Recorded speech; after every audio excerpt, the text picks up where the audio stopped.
की कहानी है जीवन का सत्य, धनवान सेठ की कहानी। क्या आपने कभी सोचा है कि मेरे इस मानवीय जीवन का क्या अस्तित्व है? मेरे लिए इस मानव जीवन जो कि ईश्वर की अनमोल देन है, उसकी क्या महत्ता है? क्या आपने कभी अपने आप को गहराइयों से जानने का, समझने का प्रयास किया है? मानवीय तौर पर कहा जाए तो इस जीवन को सिर्फ अपनी ज़रूरतों को पूरा करते करते ही व्यतीत कर देते हैं। एक मनुष्य के लिए उसकी ज़रूरत क्या है?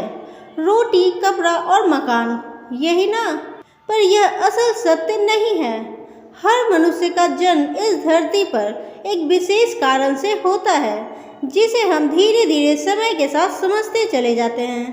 कई लोग अपने इस मानवीय जीवन के सत्य को समझ ही नहीं पाते हैं, क्योंकि वे हमेशा नकारात्मक सोच ही रखते हैं। यही अंतर है नकारात्मक और सकारात्मक सोच में। जहाँ नकारात्मक सोच हमारे लिए समस्याएं पैदा करती है, वहीं सकारात्मक सोच हमारे लिए नए अवसर लाती है।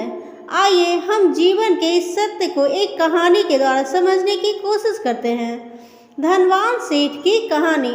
एक गांव में एक बहुत बड़ा धनवान व्यक्ति रहता था।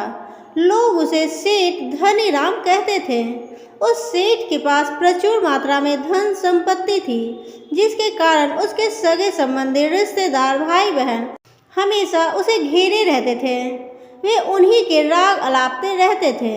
सेठ भी उन सभी लोगों की काफ़ी मदद करता था। तभी अचानक कुछ समय बाद सेठ को भयंकर रोग लग गया। इस भयंकर बीमारी का सेठ ने बहुत उपचार करवाया, लेकिन इसका इलाज नहीं हो सका। आखिरकार सेठ की मृत्यु हो गई। यमदूत उस सेठ को अपने साथ ले जाने के लिए आ गए। जैसे ही यमदूत सेठ को ले जाने लगे, तभी सेठ थोड़ी दूर जाकर यमदूतों से प्रार्थना करने लगे कि मुझे थोड़ा सा समय दे दो, मैं लौट कर तुरंत आता हूँ। दूतों ने उसे अनुमति दे दी। सेठ लौट कर आया, चारों ओर नजरें घुमाई और वापस यमदूतों के पास आकर बोला, शीघ्र चलिए। यमदूत उसे इस प्रकार अपने साथ चलने के लिए तैयार देखकर चकित रह गए और सेठ से इसका कारण पूछा। सेठ ने निराशा भरे स्वरों में कहा, मैंने हेरा फेरी करके अपार धन एकत्रित किया था, लोगों को खूब खिलाया पिलाया और उनकी बहुत मदद भी की। सोचा था कि वो मेरा साथ कभी नहीं छोड़ेंगे। अब जब मैं इस दुनिया को सदा के लिए छोड़ कर जा रहा हूँ, तो वे सब बदल गए हैं। मेरे लिए दुखी होने के बजाय ये मेरी संपत्ति को बांटने की योजना बनाने लगे हैं। किसी को मेरे लिए जरा सी भी अफसोस नहीं है। सेठ की बात सुनकर यमदूत बोले, इस संसार में प्राणी अकेले ही आता है और अकेले ही जाता है। इंसान जो भी अच्छा या बुरा कर्म करता है, उसे इसका परिणाम स्वयं ही भुगतना पड़ता है। हर प्राणी इस सत्य को समझता तो है, पर देर से। जीवन की सीख। हम इस बात को अपने जीवन में भी देख रहे हैं। लोग जीवन के सत्य को भूलकर मानव द्वारा बनाए गए जाल जैसे लालच, रुपए पैसे, बुराई आदि तले दब गए हैं।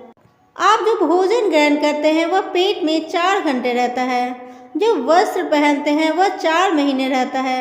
लेकिन जो ज्ञान आप हासिल करते हैं वह आपके अंतिम सांस तक रहता है और संस्कार बनकर आपकी अगली पीढ़ी तक पहुंचता है। ज्ञान का बीज कभी व्यर्थ नहीं जाता। जो है जितना है सफल करते चलो। सफल करने से ही सफलता मिलती है।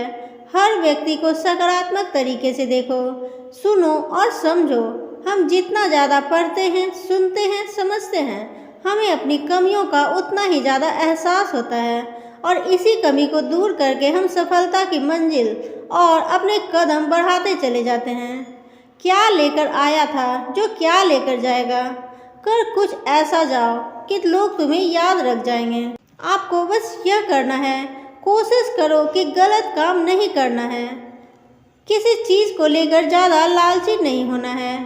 लाइफ को एंजॉय करते चलो। दोस्तों, ये कहानी आपको कैसी लगी कमेंट करना ना भूलें। अच्छी लगी तो इसे लाइक करें, अपने दोस्तों के साथ शेयर करें। ऐसी वीडियो देखने के लिए मेरे चैनल को भी सब्सक्राइब करें। तब तक के लिए थैंक्स फॉर वॉचिंग।